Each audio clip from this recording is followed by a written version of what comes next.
দুর্গাপুরের বেসরকারি medical college হাসপাতালের দ্বিতীয় বর্ষের এক ছাত্রীকে গণধর্ষণের অভিযোগ ঘিরে চাঞ্চল্য ছড়িয়েছে সমগ্র রাজ্যে। জানা গেছে, গত 10ই অক্টোবর শুক্রবার রাতে উড়িষ্যার জলেশ্বরের বাসিন্দা ওই মেডিকেল ছাত্রী এক সহপাঠীর সঙ্গে খাবার কিনতে ক্যাম্পাসের বাইরে বেরিয়েছিলেন। সেই সময় কলেজ থেকে মাত্র 1 কিলোমিটার দূরে পরাণগঞ্জের জঙ্গলে তাকে নিয়ে গিয়ে গণধর্ষণ করা হয় বলে অভিযোগ। ঘটনা প্রকাশ্যে আসতেই নড়েচড়ে বসে আসানসোল দুর্গাপুর পুলিশ কমিশনারেট। ইতিমধ্যে এই ঘটনায় 6 জনকে গ্রেফতার করেছে পুলিশ, যার মধ্যে রয়েছে নির্যাতিতার এক সহপাঠীও। এদিকে ঘটনাকে কেন্দ্র করে রাজনৈতিক মহলে শুরু হয়েছে তীব্র প্রতিক্রিয়া। বিরোধী দল বিজেপি, সিপিএম ও এসইউসিআই এর পক্ষ থেকে রাজ্য সরকারের বিরুদ্ধে তোপ দাগা হয়েছে। নির্যাতিতার ন্যায় বিচারের দাবিতে বিজেপির পক্ষ থেকে দুর্গাপুরে শুরু হয় ধর্ণা কর্মসূচি। ধর্মমঞ্চ উদ্বোধন করেন বিরোধী দলনেতা শুভেন্দু অধিকারী। পরবর্তীতে রাজ্যপালও দুর্গাপুরে এসে নির্যাতিতা ও তার পরিবারের সঙ্গে সাক্ষাৎ করেন। বৃহস্পতিবার একই মঞ্চে উপস্থিত হয়ে বিজেপি নেতা রাহুল সিনহা তীব্র ভাষায় আক্রমণ করেন রাজ্য সরকারকে। তার বক্তব্য, যেখানে মুখ্যমন্ত্রী মহিলা, সেখানে রাজ্যের মহিলারাই নিরাপদ নন। মুখ্যমন্ত্রী মমতা বন্দ্যোপাধ্যায়ের উদ্দেশ্যে কটাক্ষ করে তিনি বলেন, এখন তিনি রাতে মহিলাদের বাইরে যেতে নিষেধ করছেন, হয়তো কিছুদিন পর দিনে বেরোতেও নিষেধ করবেন। রাহুল সিনহা আরও দাবি করেন, রাজ্য পুলিশকে স্বাধীনভাবে কাজ করতে দেওয়া হচ্ছে না। যদি পুলিশকে কাজের স্বাধীনতা দেওয়া হয়, তাহলে 1 মাসের মধ্যেই ধর্ষণকারীদের উপযুক্ত শাস্তি নিশ্চিত করা সম্ভব। দুর্গাপুরের এই নৃশংস ঘটনার ন্যায় বিচারের দাবিতে এখন উত্তাল রাজনৈতিক মহল ও সাধারণ মানুষ।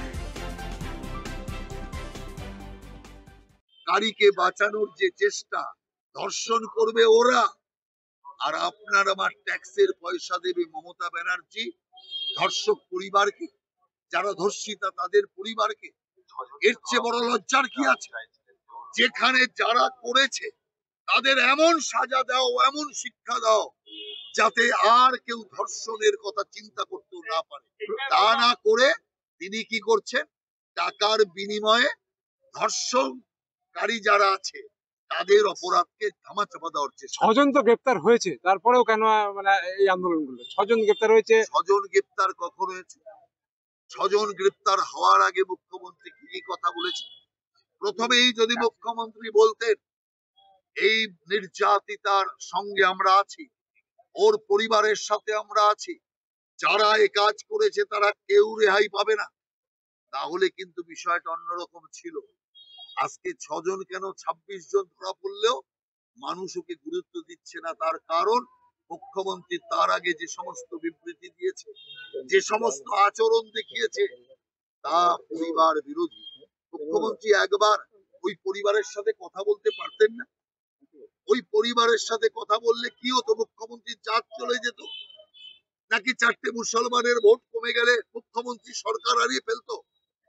কিসের জন্য মুখ্যমন্ত্রী নির্যাতিতা পরিবারের সাথে কথা বললেন না? অথচ আরজিকরের পরিবারের কাছে গিয়েছিলেন কেন? টাকার বান্ডিল নিয়ে। এখানে গেলেন না কেন? এখানে কথা বললেন না কেন? ওরা অন্য রাজ্যের ভোটার। অতএব চিন্তা করুন, যেখানে ধর্ষণ সেখানে উনি ভোট হিসাব করছেন, সেখানেও সাম্প্রদায়িকতা হিসাব করছেন। বক্তব্য যেখানে, সেই কারণে 6 জন গ্রেপ্তার হলো। আপনি দেখুন না এই 6 জনের কজন শেষ পর্যন্ত টেকে। মেয়েটি বলছে 3 জন তাকে ধর্ষণ করেছে, আর পুলিশ কমিশনার কি বলছে আপনাদের এখানকার? 1 জন মাত্র করেছে। তার মানে প্রথম থেকেই চালাকের খেল শুরু হয়ে গেছে। আর আপনি যে কজন ধরা পড়েছে তার মধ্যে 1 জনই হিন্দু আছে। আমার তো মনে হয় ওই বাউরিটাকেই শেষ পর্যন্ত বলির পাঠানা বানায়, তার জন্য পুলিশ কমিশনার বলেছে 1 জন। অতএব মেয়েটির বয়ান যেখানে পরিষ্কার যে এখানে অধিক লোক করেছে, পুলিশ কমিশনার জানলো কি করে? ছিল নাকি ওখানে? ওখানে তো সিসিটিভিও নেই, ওখানে তো ডিএমসি লাইটটা পর্যন্ত লাগাতে পারেনি, ওখানে পুলিশ পাহারা পর্যন্ত ছিল না। 4টে লরির থেকে পয়সা তোলার জন্য সিভিক পুলিশও ছিল না, কারণ লরি ওখান দিয়ে চলে না। যে কারণে জানলো কি করে পুলিশ কমিশনার যে ওখানে 1 জন করেছে? সেই কারণে আমি বলি, এটাই হচ্ছে বাঁচানোর প্রক্রিয়া শুরু হয়ে গেছে। তেলেঙ্গানা এবং উত্তরপ্রদেশে এনকাউন্টার স্টাইল হার্ডকোর অপরাধীদেরকে চিরতরে মুক্তি দিতে, এটাই কি বিজেপি? কোন রাজ্যে কি চলছে ও নিয়ে আমি এখন এখানে আলোচনা করব না। আজকের আলোচনা যেটা এই রাজ্যের, আর এই রাজ্যে বিজেপি ক্ষমতায় এলে ধর্ষণ থাকবে না, ধর্ষণ মুক্ত বাংলা বানাবো। আর ধর্ষণ যদি কোথাও হয় এমন সাজা হবে যে ধর্ষণের চিন্তা, মহিলা নির্যাতনের চিন্তাও কেউ কখনো মনে আনতে পারবে না, সাহস পাবে না। নির্যাতিতার বাবা বলছেন, অবস্থান কতদিন চলবে? নির্যাতিতার বাবা বলছেন যে যদি কিছু ভুল বলে থাকি তাহলে ছোট ছেলের মতো ক্ষমা করে দেবেন, মুখ্যমন্ত্রীকে তিনি বলেছেন। তো অপমান করলে, সেটাই তো আমি বললাম, কান কাটা তৃণমূল কংগ্রেস, মান অপমান বোধ নেই। কি বললেন উনি তারপরের কথাটা? আপনার সোনার বাংলা নিয়ে আপনি থাকুন, আমরা এই বাংলায় আর আসতে যাব না। তার মানেটা কি? যদি এই বাংলা সুরক্ষিত মনে করতেন, এই বাংলার মুখ্যমন্ত্রী সুরক্ষিত রাখবে তাদের মনে করতেন, তাহলে এই বাংলাতে আর আসবো না, চলে যাচ্ছি। দুর্গাপুরের যদি MLA হয় তাহলে সাজা দেবেন, এইটুকু বলে গেছে। দুর্গাপুরের এমএলএ এমপিদের সম্পর্কে কি বলবেন? বললাম তো, ভাষণে তো বললাম যে এত বড় ঘটনা ঘটলো, দুর্গাপুরের এমএলএ এমপি একবারও সময় হলো না তাদের ওই পরিবারের সাথে মেলার। তৃণমূলের মন্ত্রী, তাদের সময় হলো না।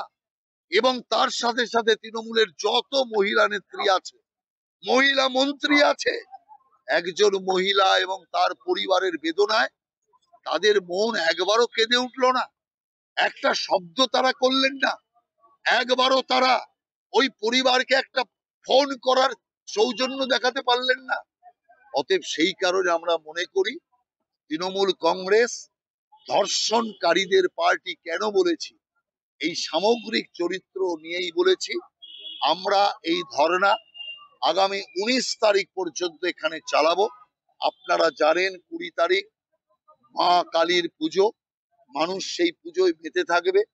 যদিও এর মধ্যে ধনতেরাস পড়ছে, কিন্তু আমরা এমন জায়গায় ধর্ণাটা করেছি যাতে ধনতেরাস হোক বা কোনো উৎসবেরই বাধা সৃষ্টি করবে না। আর উৎসব তো তখন হয় যখন উৎসবের মেজাজ থাকে। সেই কারণে যে অবস্থা পশ্চিম বাংলার, এই অবস্থায় মানুষও উদ্বিগ্ন। তাই আমরা কালী পূজার আগের দিন এই ধর্ণা 19 তারিখ পর্যন্ত করে সমাপ্ত করব। রাহুল দা, আপনারা বারবার